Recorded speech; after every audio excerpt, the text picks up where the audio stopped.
안녕하심. 성경강의 복음서편 제12강 에피호달라사 바다 위로라는 제목으로 말씀을 나누겠습니다. 제자들은 12이죠. 이스라엘 12지파 모두 이제 아들, 교회를 가리키는 숫자입니다. 예수님은 이제 곧 즉시 제자들을 배에 올라타고 앞서가기를 이제 재촉하세요. 곧 즉시 유데오스라고 합니다. 유데오스는 이제 유디스라는 말에서 나온 말이고요. 유디스라는 말은 바른, 정직한 이런 의미도 있습니다. 똑바른이라는 뜻인데 그 의미에서 이제 정직한, 진실한 이제 이런 의미도 파생돼서 나온 단어가 유디스고요. 거기에서 나온 단어가 이제 유데오스죠. 그러니까 곧 즉시 하는 게 그게 옳다라고 하는 거죠. 그리고 이 부분을 직역으로 하면은 그리고 즉시 그가 제자들을 재촉하셨다라고 이제 할 수가 있는데요. 재촉하셨다라는 말은 아난카조라고 합니다. 아난카조는 억지로, 강제로 시키는 것. 강권한다고 하죠. 이 말은 이제 또 아난케라는 말에서 나왔어요. 아난케라는 말은 이제 강요, 강제, 압박, 모든 지식을 무시하거나 거부하는 힘, 그리고 모든 것을 지배하고 제어하는 힘이라는 그런 의미도 있어요. 그러니까 신적인 어떤 그런 그 권위나 능력에 대해서 쓰는 말이 아난케고요. 그렇게 억지로 강제로 강권하신 거죠. 제자들은 이제 마데테스라고 하고요. 그들을 억지로 강제로 타게 해서 보내는 거죠. 지금 이런 표현이 이제 나온 거는 예수님이 이제 막 몰아붙이듯이 강제로 배 타게 하시고 떠나보내셨단 말이에요. 우리는 이제 이 다음의 일을 알잖아요. 풍랑을 만날 거고 이제 고난을 받을 건데, 근데 이런 것들이 하나님의 어떤 의도적인 강권에 의해서 일어나는 일들이다라는 그런 이제 암시를 받을 수가 있는 거죠. 그리고 또 이런 일을 또 하시게 된 이유 중에 하나는 또 예수님이 이 에피소드 직전에 하신 일이 오병이어의 이적이었어요. 그래서 그 오병이어를 통해서 백성들이 이제 배부르게 먹었단 말이죠. 그 백성들이 또 그 예수님을 향해서 왕이 되주세요 하고 또 쫓아오고, 그때 이제 그 상황에서 지체하지 않고 이제 제자들을 바다 건너편으로 떠나보내는, 분리시키는 그런 모습을 이제 볼 수가 있는 거죠. 그들이 배를 타고 건너편으로 앞서가게라고 하는데요. 배를 타고 엠바이노가 이제 올라가는 거죠. 배에 올라탄다라는 그런 의미고요. 건너편은 이제 페란이라고 해요. 페란으로 프로하고 앞서가다, 인도하다 이런 말이죠. 그러니까 제자들이 가고자 했던 건너편은 병행 구절을 보면은 여러 가지 지명들이 나와요. 건너편은 어디냐? 마가복음 6장 45절에는 건너편 벳세다라는 말이 나와요. 그리고 요한복음 6장 17절에는 가버나움으로 가는 도중에 풍랑을 만났다라고 해요. 그리고 지금 마태복음 본문에 바로 다음에 34절에 보면은요, 본문에는 없지만 바로 다음 절이죠. 거기에 보면 이제 예수님과 제자들이 게네사렛에 이르렀다라고 이제 나온단 말이에요. 그러니까 막 이렇게 지명이 막 서로 어긋나듯이 뭔가 오류가 있는 것처럼 여러 가지 지명이 나오는데요. 이거는 이제 오류가 아니라, 그러니까 지금 벳세다 외곽 지역에서 오병이어의 기적을 행하시고 예수님이, 그리고 제자들을 일단 벳세다로 먼저 이제 보내시는 거예요. 거기에서 가버나움으로 제자들이 갈 계획을 한 거예요. 벳세다에 먼저 가고 거기에서 가버나움으로 가려고 했다는 거예요. 근데 풍랑을 만나가지고 결국 게네사렛으로 가게 됐다라고 이제 볼 수가 있는 거죠. 그러니까 문제는 없는 거예요. 자, 자기가 무리를 보내는 동안이라고 하는데요. 무리는 이제 오클로스, 허다한 무리 했잖아요. 오클로스, 폴리스. 복음을 깨닫지 못한 무리, 그리고 그들을 허다한 무리라고 했잖아요. 그것이 또 결국은 우리 안에 무수한 율법을 가리키는 그런 의미가 있다고 했어요. 지금 이제 상황은 예수님이 급하게 제자들을 배에 태워서 갈릴리 바다 건너편으로 이제 건너가게 하시는 건데, 그러는 동안에 이제 무리들을 아폴리오 용서하고 석방하고 풀어놓고 있는 거죠. 갈릴리 건너편은 가나안이에요. 약속의 땅이란 말이에요. 천국의 모형이죠. 지금 이제 출발하는 곳은 그러면 이 오병이어의 기적을 먼저 이제 겪었잖아요. 먼저 경험했잖아요. 그러니까 그곳은 어디라고 해요? 빈들이라고 하죠. 마태복음 14장 15절에 보면 저녁이 되매 제자들이 나와 이르되 이곳은 빈들이요 때도 이미 저물었으니 무리를 보내어 마을에 들어가 먹을 것을 사 먹게 하소서라고 합니다. 그러니까 빈들이라는 곳이에요. 여기가 빈들이라는 말은 에레모스 토포스예요. 에레모스 토포스라는 것은 버림받은 곳, 황막한 곳, 황폐한 곳 이런 의미예요. 그러니까 이거는 이제 구약의 용어로는 광야인 거죠. 광야를 이제 지금 신약의 용어로 에레모스 토포스라고 하는 거예요. 토포스가 이제 장소를 이야기하는 거고요. 그러니까 여기에서 오병이어의 기적을 보여주시고 경험하게 하시고 그 무리들이 생명의 양식을 이제 배불리 실컷 먹은 거죠. 요거는 이제 출애굽 때 광야에서 이스라엘 백성들이 만나를 먹은 그 일과 이제 같은 일이라고 했잖아요. 거기에서 양식을 먹은 거예요. 생명의 양식을 먹었는데 성경에서는 그들이 만나를 먹었지만은 그게 뭔지 몰라서 다 광야에서 죽었다라고 하는데, 그러니까 생명의 양식은 죽음의 양식인 거예요. 먹고 죽는 거예요. 죽고 건너가는 거죠. 또 다른 60만이. 60만이 죽고 또 다른 60만이 건너가는 거죠. 그러니까 육은 육의 수잖아요. 육신, 육체. 멸망해야 될 육신. 그것들은 멸망을 광야에서 하는 거죠. 광야에서 죽어야 그 약속의 땅, 천국에 들어간다라고 하는 거죠. 그래서 지금 생명의 양식을 먹었단 말이에요. 그러니까 예수님이 유데오스, 즉시 떠나게 하시는 거예요. 이거는 먹고 즉시 떠난다. 이거는 구약에서 본 장면이잖아요. 허리에 띠를 띠고 발에 신을 신고 손에 지팡이를 잡고 급히 먹으라라고 하는 그 구절을 있고요. 신명기 16장 3절에 보면요. 유교병을 그것과 함께 먹지 말고 이래 동안은 무교병 곧 고난의 떡을 그것과 함께 먹으라. 이는 내가 애굽 땅에서 급히 나왔으니 이같이 행하여 내 평생에 항상 내가 애굽 땅에서 나온 날을 기억할 것이니라. 급하게 가야 될 곳이 있다고 하는 거죠. 그래서 급하게 나오는 이유는 평생에 내가 항상 애굽 땅에서 나온 걸 기억하라라고 그 이유를 말씀해 주시는 거죠. 유교병은 하메츠라고 해요. 하메츠는 누룩이라는 뜻이에요. 누룩을 그것과 함께 먹지 말고 무교병을 먹어라. 누룩 없는 떡. 근데 그 누룩 없는 떡을 고난의 떡이라고 하는 거예요. 고난의 떡이라는 거는 떡은 말씀이잖아요. 생명의 양식. 그 양식을 먹으면 고난 속으로 들어가야 된다는 거예요. 성도가 겪어야 될 고난으로.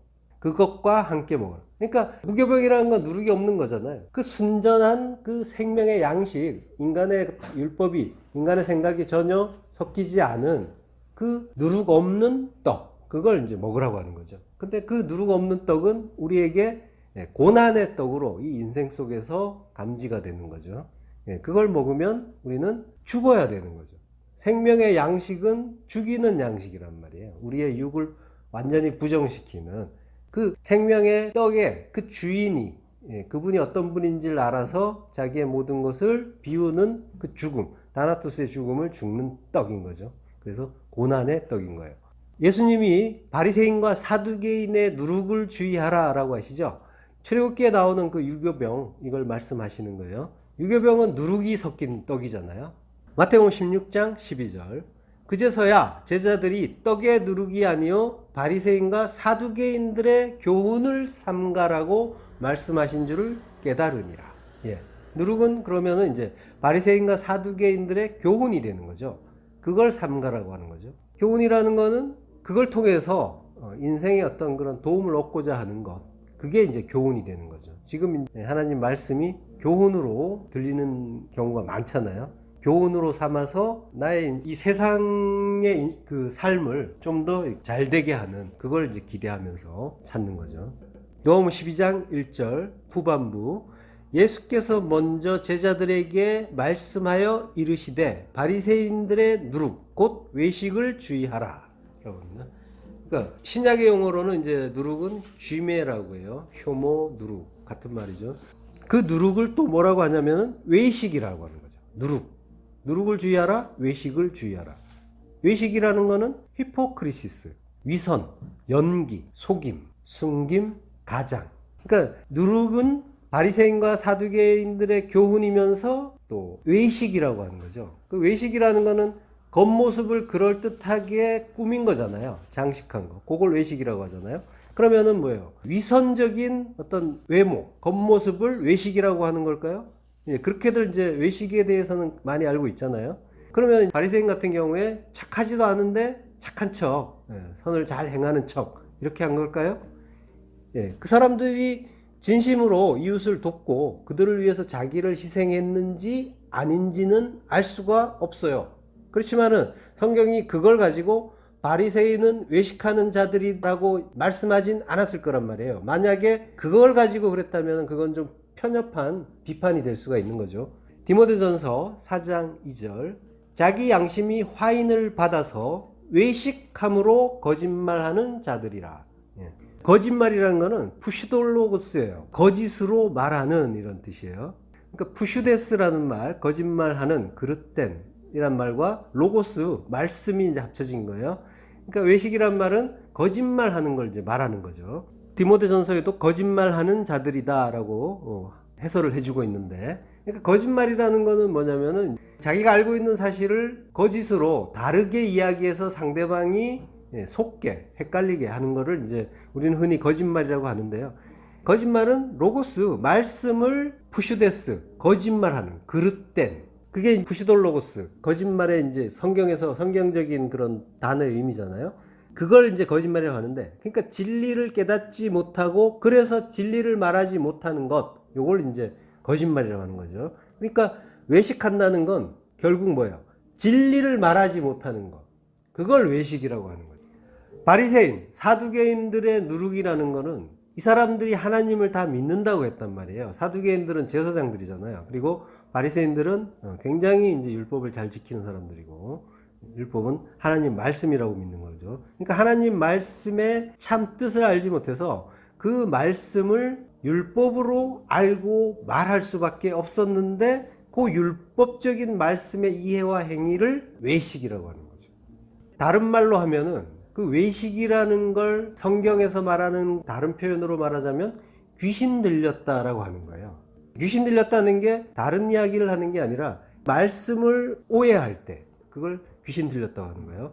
디모데전서 4장 1절, 지금 좀 전에 본 디모데전서 4장 2절 그 바로 앞절이에요. 4장 1절 그러나 성령이 밝히 말씀하시기를 후일에 어떤 사람들이 믿음에서 떠나 미혹하는 영과 귀신의 가르침을 따르리라 하였으니 자기 양심이 화인을 맞아서 외식함으로 거짓말하는 자들이라. 이렇게 연결된단 말이에요. 그러니까 거짓말하는 자들은 뭐라는 거예요? 미혹하는 영과 귀신의 가르침을 따르는 것. 요게 되는 거죠. 그러니까 귀신 들렸다고 하는 것, 성경에서 나오는 여러 번 나오는 그 귀신 들렸다고 하는 이야기는 이 이야기를 하는 거란 말이에요. 미혹하는 영, 그 왜곡된 그 말씀, 더러운 말씀이라고 하잖아요. 푸뉴마 아카달토스, 깨끗한 푸뉴마 하기오스가 아니라 더러운 영, 말씀이 왜곡되면 그걸 더러운 영이라고 하고 그걸 더러운 말씀이라고 한단 말이에요. 푸뉴마는 말씀으로 치환해서 읽어도 된다고 했잖아요. 그러니까 미혹하는 그 성령, 더러운 말씀, 그리고 귀신의 가르침, 이게 거짓말이란 말이에요. 그걸 귀신 들었다라고 성경에서는 그런 이야기들, 에피소드들은 이걸 이야기하는 거예요. 예. 그러니까 하나님의 모든 말씀은 예수 그리스도 그 십자가 은혜를 가르쳐주는 말씀이고 그걸 진리라고 한단 말이에요. 근데 그걸 제대로 깨닫지 못하면, 진리를 모르면, 그러면은 인간은 항상 어디로 가냐면 나를 어떻게 하면은, 이 땅에 나를 어떻게 하면은 높이고 살찌울까로 간단 말이에요. 요게 귀신 들린 거예요.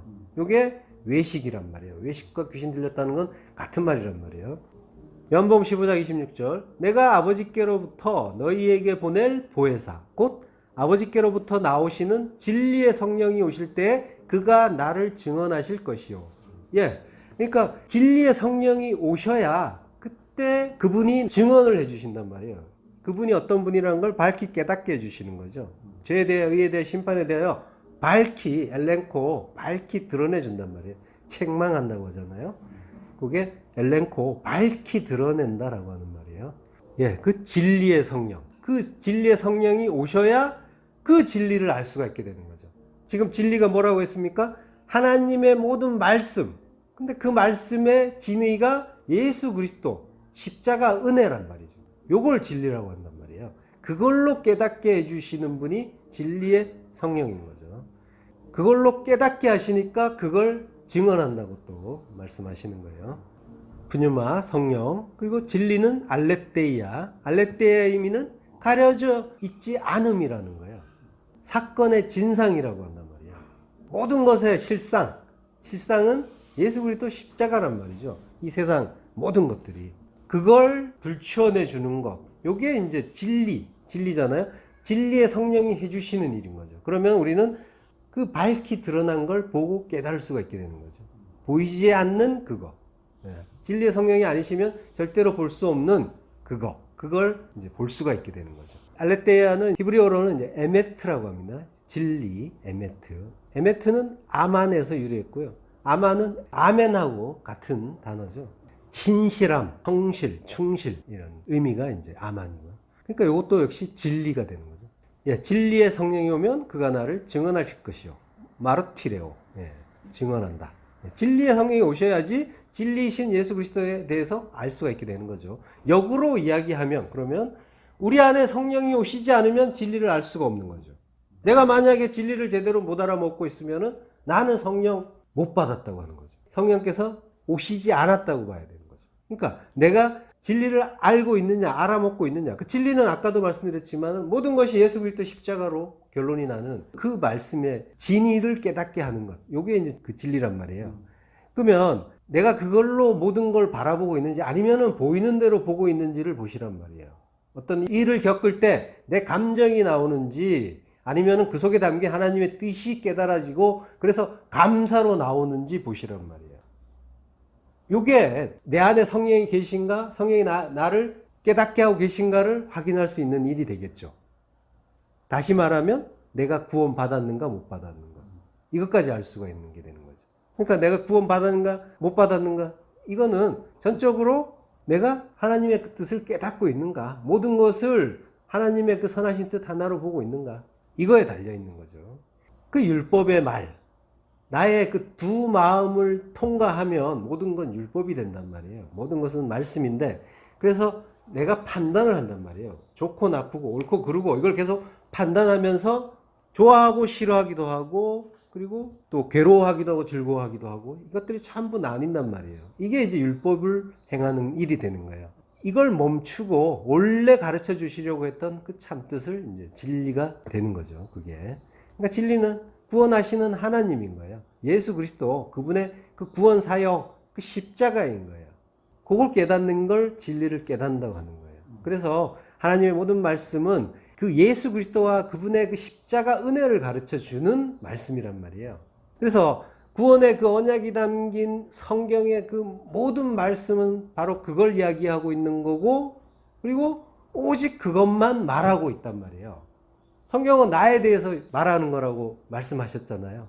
물론 이제 이게 구원 자체에 초점이 있는 게 아니에요. 구원하시는 그분의 은혜에 초점을 잡아야 되는 거예요. 이걸 이제 구원으로 초점을 잡게 되면은 이제 인간 중심으로 가게 되는 거예요. 자기의 어떤 그런 선민의식 쪽으로 가게 되고 있는 거죠. 근데 이제 또 성경만이 말씀이 아니라 하나님이 지으신 모든 것이 또 말씀이라고 했잖아요. 말씀으로 창조하셨으니까요. 이 세상, 이 역사 자체가 예수 그리스도와 그 십자가 은혜를 설명하고 있는 거란 말이에요. 그러니까 전부 어디를 봐도 어떤 일, 어떤 사물, 어떤 현상을 봐도 거기에는 예수 그리스도 십자가 진리가 나와야 돼요. 그걸 발견하셔야 되는 거예요. 그걸 내가 깨닫고 있는가 못 깨닫고 있는가를 이제 보시란 말이에요. 그걸 묵상하셔야 되고 그걸 깨달으려고 애쓰는 걸 기도라고 또 하는 거죠. 자, 그러니까 누룩이라는 거는 바로 그 말씀을 오해한, 그 진리의 말씀을 오해한 인간의 생각이고 율법이라는 거죠. 고린도전서 5장 6절 너희가 자랑하는 것이 옳지 아니하도다. 적은 누룩이 온 덩어리에 퍼지는 것을 알지 못하느냐. 그 율법이, 그러니까 내가 지금 진리를 듣고 있다고 해도 여전히 적은 누룩이 있단 말이죠. 근데 그것이 온 덩어리에 퍼지는 그런 상황으로 이제 간단 말이죠. 그러니까 완전한 무교병이 아니면은 그 누룩에 의해서 내가 점점 잠식당하는 그런 것을 경계하는 그런 말씀인 거죠. 그렇게 되면은 이제 자기를 가치 있게 여기고, 그래서 자기를 자랑하는 그쪽으로 가는 거예요. 그래서 말이 나오는 거예요. 다툼이 나오는 거예요. 자, 당시에 제자들은 이제 예수님과 함께 이제 좀 더 머물고자 했어요. 그렇지만 이제 예수님이 강권에서 보내신 거죠. 요게 거기에 대한 아까도 잠깐 말씀드렸지만 그 이유에 대해서 나온 게 요한복음 6장 14절이죠. 그 사람들이 예수께서 행하신 이 표적을 보고 말하되 이는 참으로 세상에 오실 그 선지자라 하더라. 그러므로 예수께서 그들이 와서 자기를 억지로 붙들어 임금으로 삼으려는 줄 아시고 다시 혼자 산으로 떠나가시니라. 예. 그 오병이어를 그 이적을 체험한 무리들이 예수님이야말로 구약에 예언된 오실 그 선지자다, 그 메시아다라고 하면서 억지로 임금으로 삼으려고 했죠. 그걸 알고 이제 피하신 거예요. 그러면은 그 구약에 예언된 그 선지자는 신명기에 나옵니다. 신명기 18장 15절. 내 하나님 여호와께서 너희 가운데 내 형제 중에서 너를 위하여 나와 같은 선지자 하나를 일으키시리니 너희는 그의 말을 들을지니라. 너희 가운데는 이제 케레브라고 해요. 케레브는 그 어떤 집단, 사회, 거기에 내부를 이야기하기도 하지만 사람의 안을 이야기할 때도 이제 케레브라고 해요. 예. 그리고 형제 중에서, 형제는 아흐, 그 선지자, 나비라고 합니다. 나비, 대언자, 선지자. 선지자 하나를, 나와 같은 선지자 하나를 일으킨대요. 일으킨다는 쿰이에요. 쿰이라는 거는 우뚝 세운다는 거죠. 진리로 우뚝 세운다. 근데 이게 이제 히필형이에요. 히필형이라는 거는 사역 능동형이라고 하는 거예요. 사역 능동형은 시키니까, 사역은 이제 시킨다의 의미거든요. 시키니까 능동형, 했다라는 거예요. 시키니까 했다. 이게 뭐예요? 하나님이 하게 하시니까 주님이 따르셨잖아요. 십자가잖아요. 하나님이 십자가 세우겠다고 하시니까 기꺼이 십자가에 달리셨죠. 예, 요게 이제 사역 능동형의 한 모습인 거죠. 그러니까 성도의 인생도 알고 보면은 히필형으로 가야 되는 거예요. 사역 능동형. 하나님이 시키시면은 감사해 하면서 기꺼이 가는 거죠. 지금 힘들고 괴로운 일 있나요?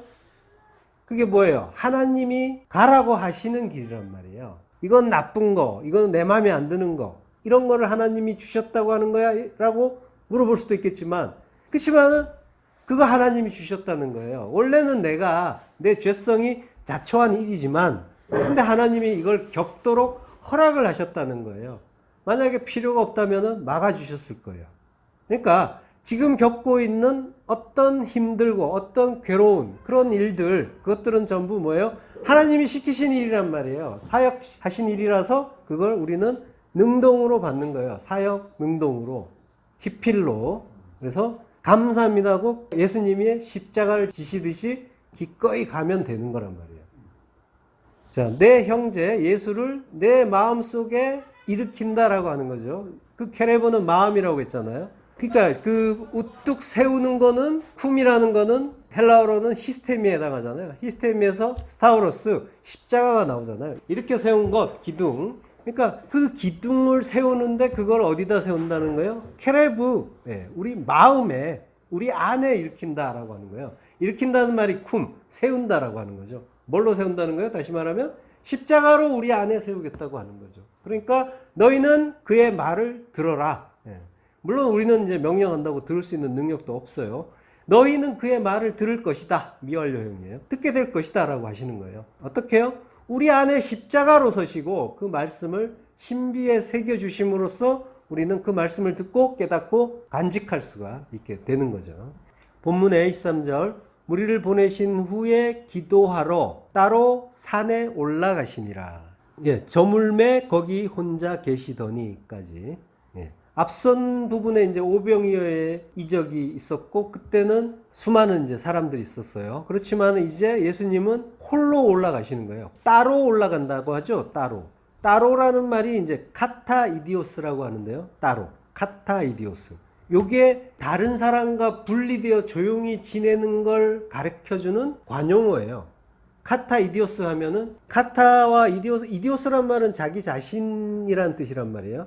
개인적으로. 그러니까 카타이디오스 하면 개인적으로, 나 자신으로 이렇게 되는 거죠. 요 말이 이제 그 홀로 조용히 있으려고 하는 사람에게 쓰는 관용적인 표현이라는 거예요. 그리고 거기에 더해서 혼자, 홀로라는 말까지 있죠. 모노스라고 하는 거죠. 그러니까 우리가 이제 예배를 드리고 함께 이제 교제를 하지만은 결국은 홀로 하나님 앞에 서셔야 되는 거예요. 그게 전부가 아니란 말이죠. 예배 드리고 성경 공부하는 게 전부가 아니에요. 카타이디오스, 따로, 나 홀로, 산 제사로 나 전체를 드리는 그 제사로 하나님을 만나셔야 되는 거예요. 예배를 드렸다고 해서 내가 할 일 끝났다가 아니란 말이죠. 하나님과 그 카타 이디오스로 만나시는 그 시간, 그리고 그 교제하는 그게 있어야만 그게 진짜 하나님의 백성이라고 할 수가 있겠죠. 산에 올라가시니라. 올라간다. 아나바이노. 위로 올라간다는 거죠. 그리고 산으로 가는 게 아니라 에이스 호오로스. 산 안으로 올라간다고 하는 거예요. 산은 성전이잖아요. 지형적으로 보면은 우리가 산을 올라가면 산 안으로 들어가는 거긴 하죠. 그렇지만은 지금 뭐예요? 오로스는 성전으로 본다고 했잖아요. 그 산은 성전. 그러니까 성전 안으로 들어가시는. 그래서 그게 곧 올라가시는, 영적으로 올라가시는 그런 일이 되는 거죠. 저물매 혼자 계시더니라고 하는데, 저문다는 말은 옵시오스 기노마이라고 해요. 저녁이 되니라는 뜻이에요. 저물매는 저녁이 되니. 지금 이 장에서 보면은 저녁이 두 번 나와요. 15절에도 저녁이 있어요. 오병이어 하기 직전에 이제 저문다는 말이 나온단 말이에요. 그래서 이제 먹을 것을 찾는 그런 이야기가 나오는데, 그러니까 지금 저문다는 말이 옵시오스 자체가 두 번 나오는 거죠. 그러면 이제 요게 또 이제 좀 혼란을 줄 수가 있어요. 저쪽에서도 한참 전에도 저물매, 저녁이 되니 뭐 이런 말이 있었는데, 또 한참 있다가 저녁이 됐다 이런 말이 나오니까, 요거는 유대인들이 그 오후 3시경을 첫째 저녁이라고 이제 하는 거예요.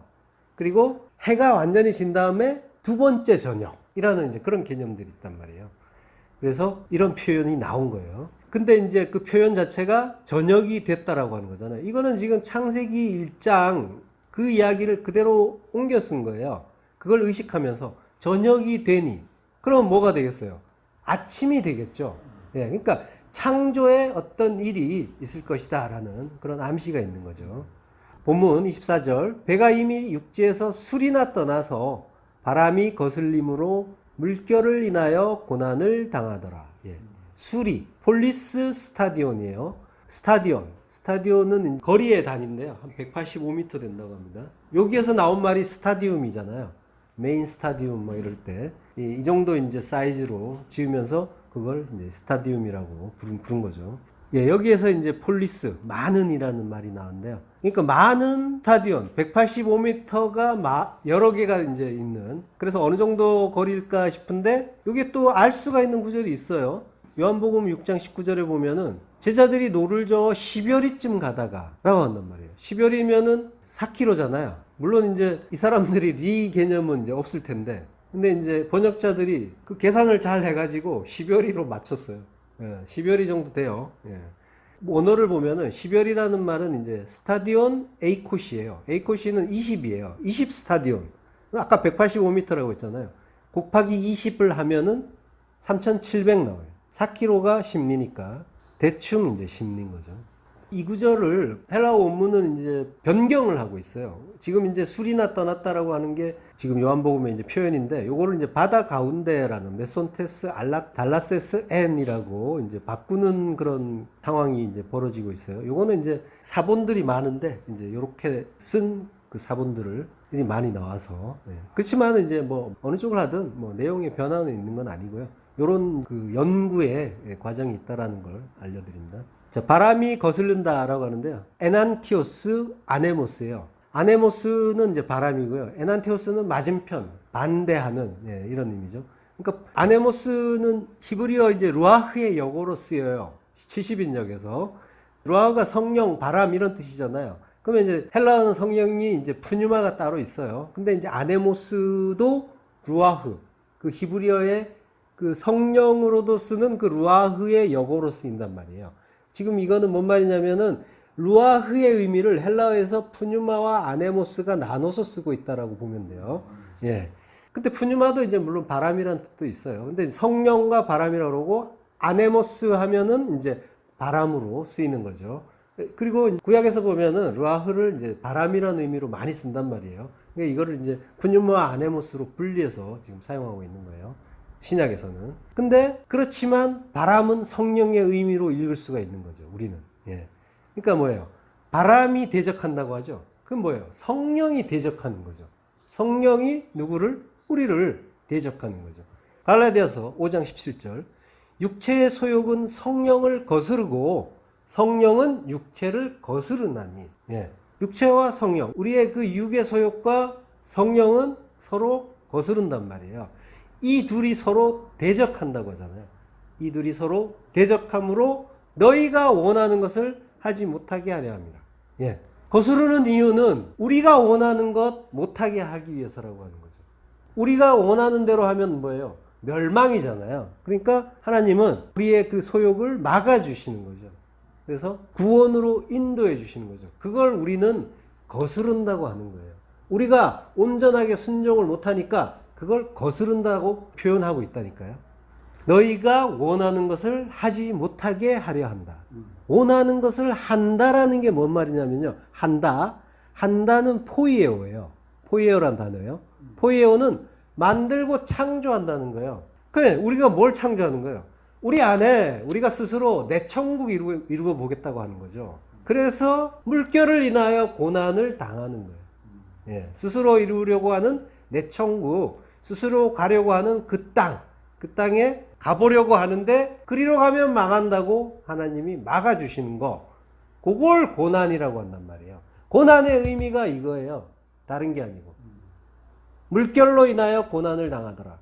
이게 그 고난의 의미라는 거죠.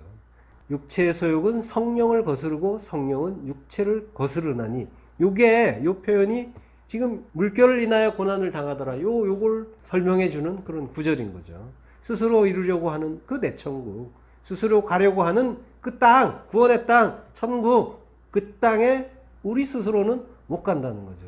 제자들이 배를 타고 있잖아요. 배 역시 성전이라고 했잖아요. 성전의 의미가 있다고 했죠. 그러니까 나라는 성전 안에 나만 있는 거예요. 제자들이 있는데, 제자는 나란 말이죠. 나만 있는 거예요. 예수 그리스도는 안 계신 거죠. 우리 힘만으로 어떻게 그 땅에 도달해 볼 수 있을까 하고 열심히 노를 젓는 그 상황. 그래서 고난을 당하는 거고, 그 바람에 의해서 거스르는 거고, 예, 성령에 의해서 거스르는 거고, 요게 고난이란 말이에요. 그래서 고난을 당하는데, 그 고난의 의미는 나의 열심, 나의 그 율법적인 하나님의 그 은혜에 기대지 않고 스스로 이루어 보겠다고 하는 그 율법적인 열심이 수고하고 무거운 짐이고 고난이라는 거죠. 그걸 이제 바사니조, 고문하다, 고통을 주다라고 하는 거예요. 바사니조가 바사노스라는 말에서 유래를 했어요. 바사노스는 시금석이라는 말, 그걸 뜻하는 이집트어, 애굽의 말에서 온 말이에요. 바사노스가. 그러니까 뭐예요? 시험하는 수단, 시금석이라는 것 자체가 시험하는 어떤 돌이잖아요.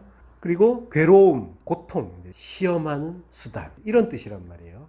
그러니까 바사니조의 의미는 시금석으로 시험하는 거, 그리고 마찰하는 거, 그리고 진짜인지 시험하는 것, 사실을 알기 위해서 고문하는 것, 이런 의미가 있단 말이에요. 그러니까 뭐예요? 고문하는 그 이유가 뭐라는 거예요? 진짜라는 거를 확인하기 위해서 고통을 주는 거고 마찰하는 거고, 그걸 고문한다라고 표현을 한 거란 말이에요. 지금 이제 성도의 그 고난의 의미가 그대로 들어있죠. 그걸 깨닫게 하기 위해서 하나님은 또 고난을 주셔야 되는 거죠. 이게 내가 지금 그 율법에 의해서 엉망진창인지 아니면은 제대로 깨닫고 있는지를 알게 하기 위해서라도 바산이죠. 고난을 주셔야 되는 거죠. 그러니까 우리가 인생 속에서 겪는 고난이라는 거는 뭐예요? 결국 알고 보면은 예수 그리스도를 믿는다고 하면서도 여전히 내가 내 인생의 주인이라는 그 증거가 고난인 거예요. 그것 때문에 겪는 게 고난이란 말이에요. 모든 인간이 인생을 살면서 다양한 그 고난을 겪어요. 고생을 해요. 연세 많은 분들하고 대화를 해보면은 책이 나온단 말이에요. 누구나. 드라마가 나오고. 그분들도 내가 고생한 거 말로 다 못한다. 필설로 다 못 쓰고. 예, 근데 그 쓰면은 책이 몇 권이라고 해요. 모두가 파란만장이란 말이에요. 모두가 힘든 인생길을 가고 있어요. 근데 성도는 그 힘든 거 자체, 그걸 고난이라고 하지 않단 말이에요. 모두가 겪는 거를 성경에서 고난이라고 하면은 하나님 안 믿는 자에게도 동일하게 해당된다면은 그거는 말이 안 되잖아요. 성도의 고난이라는 거는 한마디로 말하면 하나님과의 다툼 때문에 생기는 일인 거예요. 하나님은 내 안에 하나님 나라를 포이에오 창조하시겠다고 하시고, 그리고 그분을 믿는다고 하는 나는 여전히 그분을 전적으로 믿지 못하고 내가 원하는 내 나라, 내 천국, 그걸 포이에오 창조하고 싶어 한다는 거예요. 서로의 그 소욕이 부딪히는 거죠. 요게 알고 보면 또 영적 전쟁의 실체잖아요. 하나님과 사탄이 싸우는 게 영적 전쟁이 아니라 하나님과 그분의 대적자 사탄인 나의 싸움이 영적 전쟁의 실체인 거예요. 내 안에 들어있는 그 가나안 7족속 그 엉터리 안식을 깨부수는 전쟁이 영적 전쟁이란 말이에요. 하나님이 나를 정복해 주시는 전쟁. 예. 뭐 툭하면은 사탄 탓이고 마귀 탓이라고 하는데 내가 사탄 마귀란 말이에요. 내가 사탄 마귀인데 누구 탓하냔 말이죠. 내가 사탄이라서 받산이죠. 고난을 당하는 거예요. 내가 온전한 천국이라면은 내 안에는 평안이 있죠. 평강이 있죠. 안식이 있죠. 기쁨이 있죠. 왜 고난을 당해요? 그걸 고난으로 인식하는 내가 아직도 있다는 거죠. 그게 사탄이란 말이에요. 그래서 받산이조를 해야 된단 말이에요. 하나님은. 근데 힘들어요. 그래서 너무 힘들어. 예. 근데 또 그래서 너무 힘들기 때문에 또 성경에서는 이걸 해산의 고통이라고 해요. 예. 요한계시록 12장 2절 이 여자가 아이를 베어 해산하게 되매 아파서 애를 쓰며 부르짖더라. 애를 쓰며. 예, 받산이죠. 해산할 때 너무너무 힘들어서 고통스러워서 애를 쓰면서 부르짖는 거. 성도가 인생에서 고난을 겪는 걸 지금 요한계시록에서 이 여자는 교회잖아요. 교회가 받산이죠. 애를 쓰면서 아이를 낳는다고 하는 거예요. 일 없이 우리가 인생 속에서 괜히 힘든 게 아니란 말이에요. 이게 다 하나님의 뜻 가운데 있는 일이란 말이에요. 그리고 이 힘든 고통 자체가 해산을 위한 고통이란 말이에요. 해산, 아들을 낳으려고 하는 고통. 어떤 아들이에요? 철장을 들고 만국을 다스릴 아이. 예수 그리스도를 낳는 거죠. 어떻게 해야 그 아들을 낳습니까? 해산의 고통을 겪어야죠. 아파서 죽어야 되는 거죠. 다나토스의 그 죽음을 죽어야 되는 거죠. 십자가 죽음의 고통을 겪어야 그 아들을 낳게 되는 거죠. 연복음 16장 20절 내가 진실로 진실로 너희에게 이르노니 너희는 곡하고 애통하겠으나 세상은 기뻐하리라. 너희는 근심하겠으나 너희 근심이 도리어 기쁨이 되리라.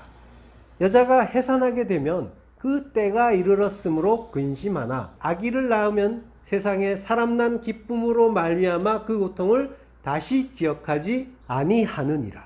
예, 성도는 모두 해산의 고통을 겪는 자들이란 말이에요.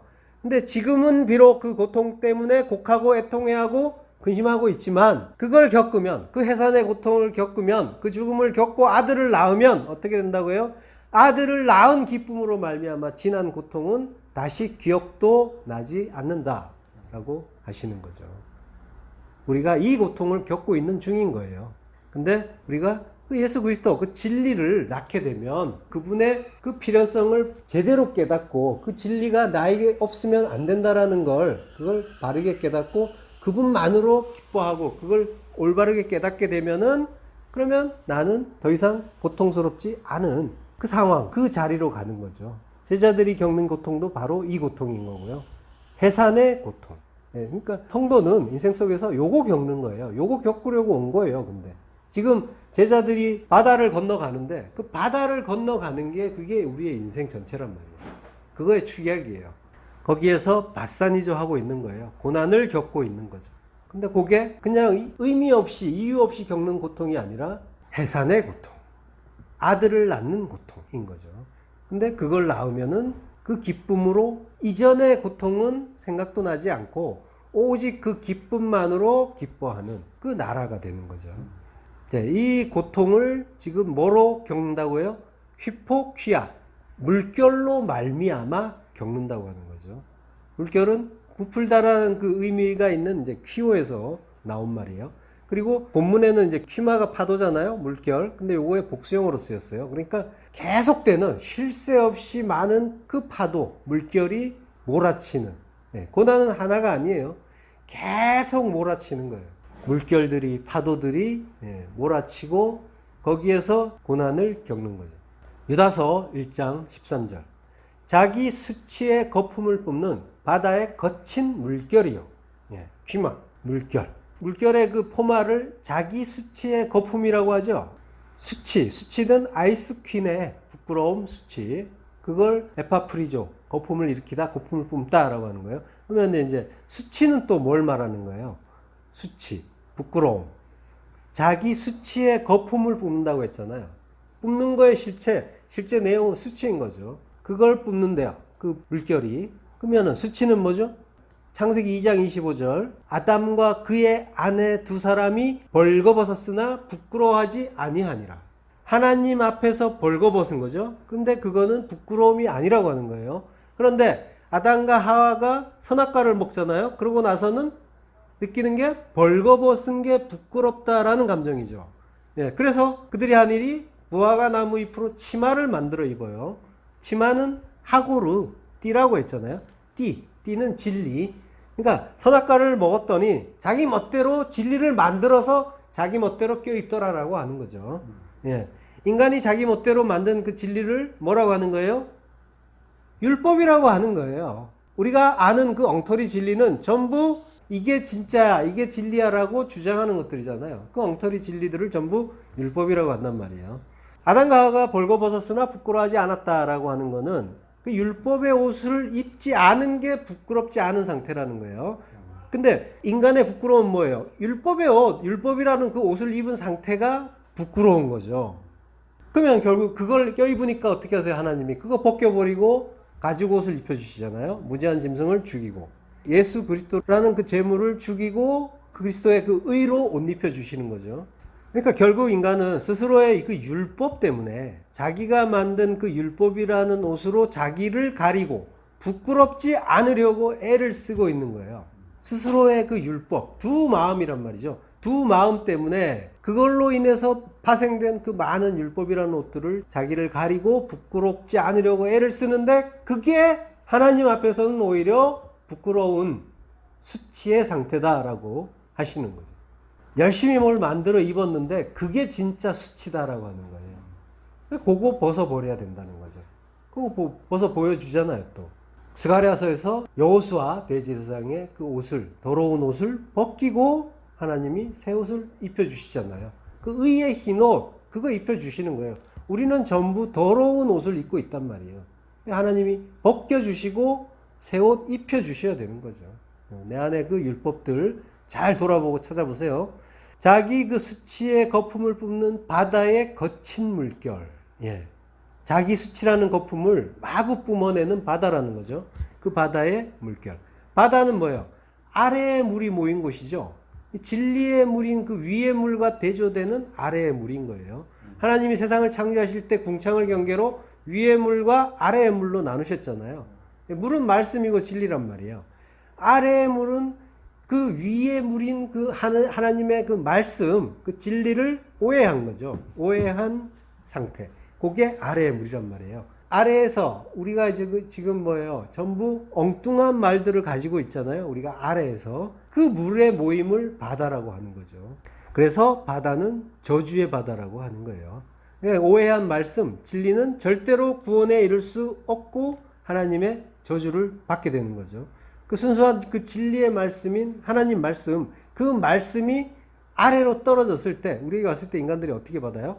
선하게 두 마음으로 받잖아요. 어떤 말씀이든 그걸로 받아서 자기 멋대로 그 율법으로 받아버리는 거예요. 그 오해된 그 저주의 물이 율법인 거고 그걸 바다라고 한단 말이에요. 근데 자기 수치의 거품을 뿜는 바다의 거친 물결이라고 정말 멋진 표현이죠. 근데 이거 전체도 다른 어떤 거를 은유하는 그런 표현인 거죠. 뭐에 대한 은유예요? 유다서 1장 4절 전반부. 이는 가만히 들어온 사람 몇이 있습니다. 예, 가만히 들어온 사람들, 그 사람들에 대한 은혜인 거예요. 이 사람들은 영지주의자들이에요. 가만히 들어온 사람들, 역사적으로는. 그렇지만은 영지주의도 넓은 의미로 보면은 이제 율법주의라고 할 수가 있는 거예요. 율법주의는 율법을 열심히 잘 행하는 거예요. 이게 이제 율법주의라고 하는데, 큰 의미로 보면은 진리를 오해하면 모든 말씀은 나의 두 마음을 통과한 율법이란 말이에요. 그러니까 내가 삭제되고 예수 그리스도만 남는 것이 진리고 모든 말씀이 예수 그리스도로 결론나는 게 진리인 거고 나머지 모든 말들, 그 이론과 학설, 그것들, 오해된 그 진리들, 그것들은 결국 인간의 생각이 가미된 율법인 거죠. 그래서 전에 가만히 들어온 사람 몇을 뭐라고 했어요? 율법이라고 했잖아요. 내 안에 들어온 나도 모르게 생긴 무수한 그 율법들, 가만히 들어온 그 율법. 우리의 왕이 돼주세요 하면서 쫓아오는 허다한 무리들, 오클로스. 그 오클로스가 내 안에 그 율법이라고 했잖아요. 성경의 모든 말씀은 나에게 주시는 말씀이고 내 안에서 일어나는 일인데, 그러니까 실제로 초대교회에서 이런 이단들에 의한 사건이 이제 있었어요. 있었는데 성도는 성경에서 하나님이 나에게 주시는 레마를 이제 읽어야 하는 거죠. 그러니까 진리를 듣는다고 하는 나에게 여전히 많은 무수한 율법들이 내 안에 들어와 있단 말이에요. 가만히. 나를 구축하고 있는 그 많은 지식들, 고정관념, 선입견 이런 것들도 마찬가지고요. 진리를 방해하는 율법들이 많단 말이에요. 또 이제 뭐 TV를 보면 많은 전문가들이 나와서 건강에 대해서, 의학에 대해서, 자녀 교육에 대해서 아주 여러 분야에서 자기의 그 전문 지식을 말해줘요. 근데 그거를 보는 사람들은 성도라고 해도 그걸 하나님의 뜻은 생각하지 않고 성경에 비추어보지 않고 마치 진리처럼 받아들인단 말이에요. 이렇게 얘기했어 라고 하는 거죠. 매스컴에서. 그 미디어에 어떤 그 권위가 있단 말이에요. 활자화되고 또는 영상으로 나오고 이러면은 그게 굉장히 어떤 뭔가 정형이 있는 듯한, 실체가 있는 듯한 느낌을 받는단 말이에요. 별거 아닌 글도 활자로 나오면은 있어 보인단 말이에요. 이런 거를 이제 잘 상고하셔야 되는 거예요. 모든 건 하나님의 그 말씀을 놓고 보셔야 되는 거예요. 거기에 맞는가 아닌가. 자, 물결로 말미암아 고난을 당하더라. 이 갈릴리 바다는 이제 북쪽에 만년설이 쌓인 그 헐몬산이 있어요. 헤르몬산이라고 하는데요. 거기에서 나오는 물이 북쪽에서 흘러서 들어온 다음에 남쪽인 그 갈릴리 바다로 들어오죠. 그런 다음에 남쪽인 요단강을 통해서 사해로, 염해라고 하죠. 성경에서 사해로 빠져나가는 거예요. 갈릴리 바다는 원래는 뭐예요? 담수호란 말이에요. 호수예요, 호수. 근데 이제 바다라고 부르고 있죠. 성경에서. 달라사. 그러니까 이걸 지금 바다라고 부르는 거는 뭐냐면은 바다에 대한 설명을 해 주시는 거예요. 성경에서. 바다를 지금 창세기에서 이제 말씀해 주셨잖아요. 그걸 복음서에서 설명을 해 주는데 그 바다에 대한 이야기를 집약적으로 해 주기 위해서 그 호수를 바다라고 부르게 만들어 둔 거죠. 또 웬만큼 커서 바다 같은 느낌도 들고요. 갈릴리 바다는 이제 주위가 산으로 둘러싸여 있어요. 그래서 수면이 지중해 해면보다 또 낮아요. 200m, 210여 미터 정도 낮은 지역이에요. 그러니까 기온 변화가 이제 심하단 말이에요. 그래서 돌풍이 자주 만들어져요. 수면을 이제 막 이제 치게 되는 거죠. 저녁 때는 또 산 위의 공기가 급속히 냉각되기 때문에 이제 호수를 엎을 만한 그런 돌풍이 막 이렇게 불어오기도 하고요. 큰 물결이 순간적으로 만들어지기도 하는 거죠. 또 이제 헐몬산의 그 차가운 바람까지 몰아친다 이러면 이제 엄청난 또 광풍이 일기도 한다고 해요. 이런 이제 광풍에 의해서 지금 물결이 치고 제자들이 고난을 당하고 있는 거죠. 그 고난, 그 받산이죠. 성도가 겪는 고난은 자기 안에 그 율법, 그것 때문에 생긴 고난이라고 했죠. 성도가 겪는 그 인생의 고난의 의미, 이걸 이제 잘 그려보시란 말이에요. 이 그림과 함께 우리의 인생을 돌아보시란 말이에요. 지금 이 사람들이, 이 제자들이 왜 이 고생을 해요? 예수님이 아난카죠. 억지로, 강제로 내보낸 거예요. 바다로. 하나님이 우리를 강제로 이 세상에 보내셨단 말이에요. 그러면 그 이유를 생각하셔야죠. 왜 나를 여기에 힘든데 보내가지고 고생을 시켜? 집 나가면은 개고생인데 이러면서 왜 나를 떠나 보냈는가 이러면서 원망하는 것이 아니라 왜 보낸 뜻이 있을 거 아니에요. 하나님은 선하신 하나님이라는 거, 그리고 전지전능하셔서 모든 것을 다 알고 하실 수 있는 분이란 말이에요. 그러면은 그걸 믿는 거예요. 선하시고 전지전능하신 분이라는 걸. 그러면은 그걸 믿는다면은 나에게 일어나는 모든 일들을, 그거는 하나님이 나를 이 땅에 보내신 그 뜻이 있는 거고, 그리고 또 이 일을 겪게 하는 이유가 있는 거고, 그래서 뭔가를 배우라고 하시는 거고, 그래서 그거 배우고 돌아오라고 하시는 그 깊은 뜻이 있다는 것까지 알게 되는 거죠. 예. 그러면은 뭐예요? 다시 정리하자면 억지로 강제로 우리는 이 세상에 왔단 말이에요. 제자들은 억지로 강제로 예수님께 떠밀려 가지고 그 풍랑이는 바다로 떠나갔단 말이에요. 그 그림을 잘 그려보시란 말이에요. 그 바다, 저주받은 이 세상의 상징이면서 또 세상은 또 나라고 했잖아요. 나이기도 한 거예요. 그 바다는. 이 저주받은 세상에 던져진 성도. 그리고 성도 안에 그 하나님이 먹지 말라고 하셨지만은 동상 가운데 잘 보이는 곳에 두셔서 억지로 강제로 먹을 수밖에 없었던 그 선악과 우리가 좋아서 먹는 것 같았지만 알고 보면은 하나님의 어떤 의도하심 속에 그 일이 일어난 거란 말이에요. 그러면은 내 속에 일고 있는 그 풍랑, 그 파도도 역시 선악과를 먹은 그 두 마음에 의해서 발동하고 있잖아요. 예, 몰아치고 있잖아요. 그것까지 보시란 말이죠. 그 저주의 바다, 그 저주의 인생 속에 성도가 하나님의 뜻에 의해서 강제적으로 던져진 그 내 이야기가 지금 이 바다에서 펼쳐지고 있는 거예요. 이사야서 57장 20절 오직 악인은 능히 안정치 못하고 그 물이 더러운 진흙과 더러운 것을 늘 솟쳐내는 요동하는 바다와 같으니라. 내 하나님의 말씀에 악인에게는 평강이 없다 하셨느니라. 예. 21절에 보면 왜냐하면 이란 말이 있어요. 왜냐하면 샤카트 평강할 수 없다라고 하는 거죠. 왜냐하면 평강할 수 없기 때문이다. 예. 이게 누구의 이야기예요? 악인에게 주시는 말씀이죠. 근데 뭐예요? 지금 제자들이 지금 이 모양이잖아요. 그리고 우리의 모습이잖아요. 그럼 뭐예요? 우리는 멸망인가요? 오직 악인은 안정치도 못하고 그 물이 마구 요동을 치는 진흙과 더러운 것을 솟쳐내는 요동하는 바다 나잖아요. 내 상태란 말이에요. 그래서 악인에게는 평강이 없다라고 말씀하신단 말이에요. 그러면은 이거는 내 이야기고 제자들도 역시 마찬가지고 제자들은 나란 말이죠. 그러면 내가 악인인 거고 나는 멸망인가요? 근데 하나님이 어떻게 하신대요? 고쳐주신다고 하는 거죠. 이사야서 57장 19절 바로 앞절이에요. 자, 입술의 열매를 창조하는 자 여호와가 말하노라. 먼데 있는 자에게든지 가까운 데 있는 자에게든지 평강이 있을지어다. 평강이 있을지어다. 샬롬 샬롬. 네, 두 번 말씀하세요. 내가 그를 고치리라 하셨느니라. 예, 하나님이 고치신대요. 라파 고치다 치료하다 건강하게 하다. 예, 샬롬 평강으로 만들어 주시는 걸 고친다고 하는 거죠. 우리의 병은 뭐예요? 평강에 들지 못한 상태를 가르쳐 주는 소재인 거예요. 여호와 라파 치유하시는 하나님이 육체의 병을 고쳐 주신다면서 치유 사역을 강조하는 이들이 있는데 이거는 이제 성경의 진리를 알지 못하기 때문이고요.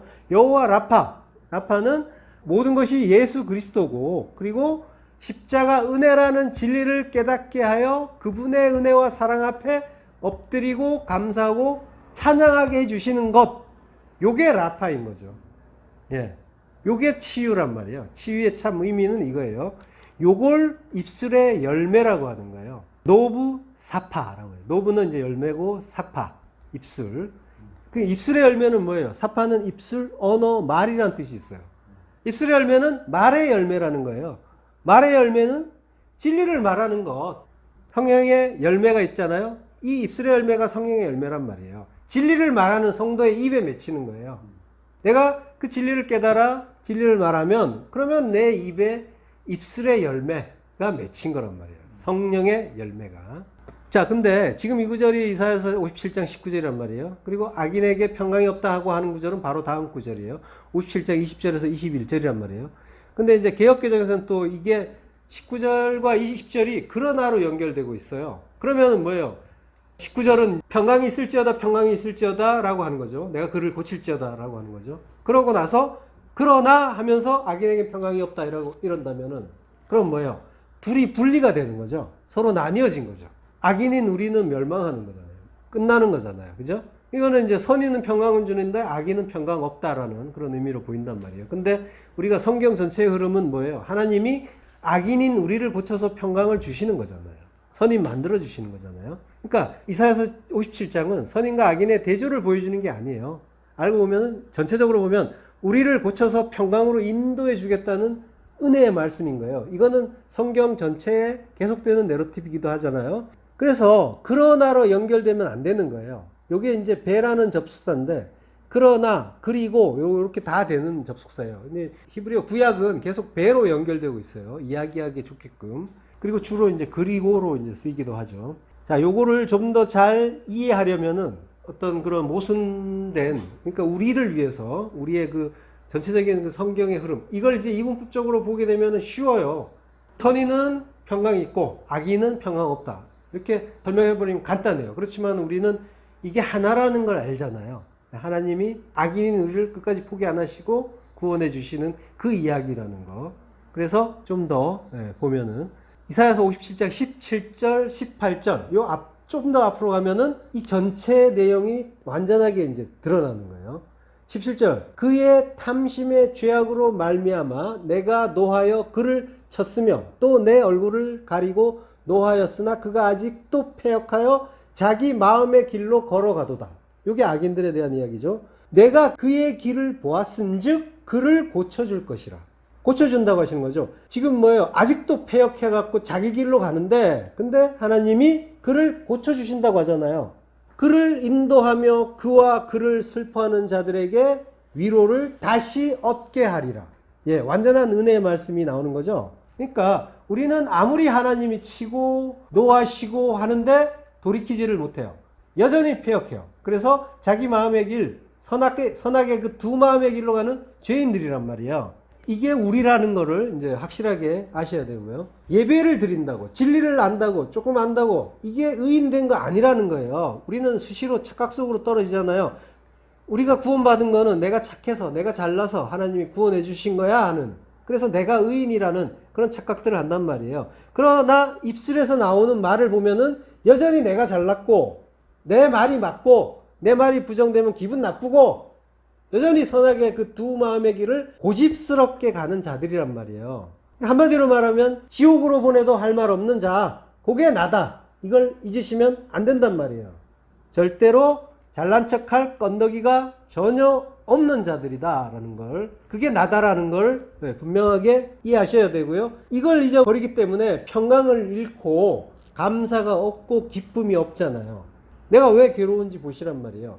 내가 구원받은 자가 맞는가라는 그런 질문을 해보면서 처음부터 다시 점검해 보셔야 되는 거예요. 내가 왜 수시로 감사가 없는 상태, 기쁨이 없는 상태로 떨어지는지, 그리고 왜 수시로 평강을 잃는지 이걸 확인해 보시란 말이에요. 내가 모든 것을 하나님의 선하신 뜻 하나로 보는지 아니면은 나의 두 마음으로 보는지.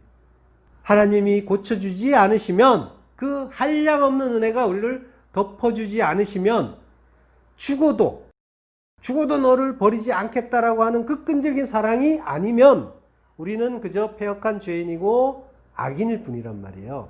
멸망할 그 은혜를 사모하는 자의 그 마음, 그게 어떠해야 하는지 돌아보셔야 된단 말이죠. 그러니까 그 여전히 우리는 패역하지만 하나님은 끝까지 우리를 포기하지 않으시고 내가 그를 고쳐줄 것이다. 그를 인도하며 그와 그를 슬퍼하는 자들에게 위로를 다시 얻게 하리라 라고 말씀하시는 거란 말이에요. 끝까지. 이게 하나님이란 말이죠. 그 은혜를 배우자는 거죠. 그 은혜를 깨닫고 그 은혜 앞에 엎드리고 그리고 찬송하자는 거죠. 본문 25절 밤 사경에 예수께서 바다 위로 걸어서 제자들에게 오시니. 예. 이렇게 제자들이 저주의 바다에서 고통받고 있을 때 예수님이 밤 사경에 제자들에게 오세요. 바다 위를 걸어서 오시는 거죠. 경이라고 하는데요. 사경. 본문에서 이제 사경, 경이라는 말, 필라케는 감시, 보초, 당직이라는 뜻이에요. 이거는 이제 시간과 관계없는 말이에요. 근데 왜 이제 이런 말을 썼느냐 하면요. 이게 이제 로마군에서 쓰던 말이에요. 로마군은 이제 야간에 교대로 보초를 썼어요. 근데 이제 오후 6시에서 다음날 오전 6시까지 그 경계 근무를 서는데 밤 시간을 12시간이죠. 오후 6시에서 오전 6시까지 12시간을 4등분으로 나눈 거예요. 4등분으로 나누면 한 등분은 3시간이 되는 거죠. 그 한 등분 한 등분을 각각 필라케라고 불렀단 말이에요. 필라케. 그러면은 밤 사경은 몇 시예요? 3시에서 6시가 되겠죠. 예, 마지막 네 번째 등분. 자, 그러니까 예수님이 오신 시간은 새벽 3시에서 6시 사이인 거예요. 그러니까 이 시간이 굉장히 이제 많이 흐른 거죠. 그 전에 이제 훨씬 전에 떠났는데 제자들이 고생을 많이 하고 있는. 예. 결국 그 바사니조를 어마어마하게 당하고 있는 그런 풍랑 속에서 후적되고 있는 제자들인 거예요. 거기를 예수님이 제자들에게 다가가시는데 바다 위를 걸어서 다가가시는 거예요. 에피호 달라사. 바다 위로 걸어가시는 거예요. 페리파테오라고 해요. 돌아다니다. 이 땅 위를 걷듯이 걷는 거예요. 예, 예수님은 이제 위의 물로 오셨잖아요. 위에서 하나님의 말씀, 진리를 담고 오셨단 말이에요. 그래서 이제 그 물에, 아래의 물에 섞이지가 않는 거죠. 매몰되지가 않는 거죠. 그래서 그걸 밟고 서시는 거예요. 이렇게 걸어야 된다라는 거를 우리에게 보여주시는 거예요. 그러니까 제자들이 바다 위로 걸어오심을 보고 놀라서 유령이라며 무서워하여 소리 지르고 이제 난리가 나는 거죠. 유령, 판타스마라고 해요. 현상, 유령이라고 하는데요. 그러니까 제자들이 이 세상에서 하나님의 뜻을 바르게 깨닫지 못하면 눈에 보이는 그 현실, 그 풍랑만 바라보면은 자기 마음을 담아서 바라보면 그 얘기하는 거예요. 그러면은 거기에 담긴 하나님의 뜻은 발견하지 못하고 그냥 보이는 대로 보고 나의 만족을 중심으로 해서 그걸 살필 때 그들에게 생명을 주시려고 오시는 예수님은 뭐가 된다는 거예요? 유령이 된다는 거예요. 허상으로밖에 보이지 않는다는 거예요. 실체가 아니라는 거죠. 허상이라는 거는 자기라는 존재에 실제적인 영향을 끼칠 수 없다는 거죠. 그러니까 뭐예요? 나와 무관한 존재다라고 하는 거죠. 판타스마라는 말, 이거는 이제 70인역에서 히브리어 히자연의 역어로 쓰여요. 욥기 20장 8절. 그는 꿈같이 지나가니 다시 찾을 수 없을 것이요 밤에 보이는 환상처럼 사라지리라. 예, 환상이 히자연, 이상, 환상이란 뜻이에요. 히자연. 예, 여기서 이제 그가 누군지 조금 이제 궁금하죠. 그는 꿈같이 지나가니 다시 찾을 수 없다. 밤에 보이는 환상처럼 사라지리라. 예, 여기서 그는 욥기 19장 25절. 내가 알기로는 나의 대속자가 살아 계시니 마침내 그가 땅 위에 서실 것이라. 예, 대속자는 예수 그리스도 메시아인 거죠. 예, 그분이 환상처럼 사라진다는 거죠. 밤에 보이는 환상처럼. 지금 제자들이 지금 예수님을 이렇게 보고 있는 거죠. 대속자는 이제 가알이라고 하는데요. 가알의 이제 분사형으로 쓰이죠. 그러니까 속량하는 분, 구속하는 분, 예. 속량해 주시는 분. 대속자가 우리의 구세주 예수 그리스도시죠. 그렇지만은 예수 그리스도가 이 저주의 바다라고 하는 세상에 오셔도 우리는 그분의 실체를 알지 못해서 유령이라고 허상이라고 오해해서 비명이나 지르고 놀랄 뿐이란 말이죠. 유령이라 하며 무서워하여 소리 지르거나. 예. 무서움, 포보스, 공포심, 두려움이에요. 요한일서 4장 18절. 사랑 안에 두려움이 없고 온전한 사랑이 두려움을 내쫓나니 두려움에는 형벌이 있습니다. 예, 지금 제자들이 두려워하면서 소리쳤잖아요. 그러니까 뭐예요? 형벌을 받아야 될 자들인 거죠. 두려워하는 자는 세상 안에서 온전히 이루지 못하였느니라. 예, 사랑 안에, 그 사랑이신 하나님 안에 있지 않으면은 우리는 두려워하게 된다는 거죠. 두려워하게 되어 있는 거예요. 하나님 안에 있다는 건 모든 말씀이 진리로 깨달아진다는 그런 뜻인 거죠. 그러니까 모든 말씀이 진리로 깨달아지면 하나님 안에 있는 거죠. 그게 진리를 아는 거고, 그리고 그걸로 아까 구원을 받은 증거라고 했잖아요. 모든 말씀이 진리로 깨달아진다는 건 더 이상 모든 걸 선하게 두 마음으로 보지 않는다는 거고, 그 선악이라는 그 두 마음, 그 원죄에서 빠져나왔다는 거가 되는 거죠. 그리고 하나님의 선하신 뜻 하나, 예수 그리스도 십자가 은혜, 그걸로만 보게 됐다라는 그런 의미인 거죠. 사랑 안에 있다는 게. 그리고 모든 걸 예수 그리스도 십자가 은혜로 본다는 거는 하나님이 주시는 모든 거는 말씀이라고 했죠. 그 모든 것이 또한 그 십자가에서 함께 나도 죽어서 나의 그 두 마음이 삭제되고 하나님의 선하신 뜻, 나를 죽여서 내 안에 그 천국 만드는 그 뜻, 그 선한 뜻이 그거 하나가 남는 거, 그거 하나로만 남는 거, 요게 진리인 거고 사랑 안에 있는 게 되는 거죠. 요게 11조의 의미란 말이에요. 나를 죽여서 내 안에 천국 만드는 그게 사랑인 거고, 그게 모든 말씀이 그거 하나로 이루어지는 거잖아요. 열은 말씀이란 말이에요. 모든 말씀이 그 사랑, 그 예수 그리스도, 그 십자가 은혜 그 하나로 수렴되는 거, 요걸 11조라고 한단 말이에요. 그러니까 11조가 되지 못한 자들은 선하게 그 두 마음 때문에 두려워 떠는 거란 말이에요. 그래서 그분이 친히 우리 안에 들어와 주시고 말씀해 주심으로써 우리가 이제 그분의 은혜를 겨우 알게 되는 거죠. 그거 아니면 우리는 알아볼 도리가 없단 말이죠. 그러니까 우리가 진리를 안다는 것은 뭐예요? 그분의 어마어마한 은혜와 사랑 안에 들어가는 감사할 일이라는 거죠. 제가 어떤 영상을 하나 봤는데 BTS 방탄소년단 아시죠? 부모님이 티켓을 구매해가지고 아이들이 선물로 주는데 어마어마하게 감격을 한단 말이에요. 막 놀라서 막 눈물 흘리고 막 전율하는 거야. 오늘 프로그램이 안 깔려가지고 못 보여드렸는데 깔렸으면 보여드릴 수가 있었는데. 예, 근데 자기가 좋아하는 어떤 이제 우상을 만난다는 거에 대해서 그렇게 감격하는데 우리가 예수님을 만나고 예수 그리스도를 만나고 천국 들어가는 티켓을 받았다고 하는데도 그 정도 감격한 얼굴을 과연 내가 보인 적이 있을까? 물론 이제 저를 먼저 돌아봤는데요. 저렇게 감격한 적이 있었을까 싶은. 그게 정말로 그 실제로 느껴지시냔 말이에요. 그 천국에 들어간 자, 천국이 된 자, 그리고 예수 그리스도를 만났다는 거예요. BTS를 만나는데도 그렇게 눈물 흘리고 감격하고 전율하는데 우리가 예수 그리스도를 만난다면서 그 정도로 감격하고 기뻐했냔 말이에요. 문 두드리면은 제가 마음 상태 봐서 열어 드리든지 말든지 해드릴게요. 뭐 이 정도 이러고 있잖아요. 그러지는 않는지. 그러니까 이제 우리가 인생을 살면서 항상 기뻐하라는 그 말씀의 이제 진리를 말씀드렸잖아요. 지난 시간에. 그러니까 모든 것이 그걸로 깨달아지면은 우리는 그 이상 그리스도 예수께서 내 안에 계시다라는, 그리고 나를 만나고 계시다는 그 감격 때문에 굉장히 전율해야 되는 그런 상황인데 이게 깨달아지지가 않고, 그리고 어쩌면은 그게 정말로 이제 나에게 일어난 사건이 아닐 수도 있다라는 그런 의심도 해 보셔야 되는 거예요.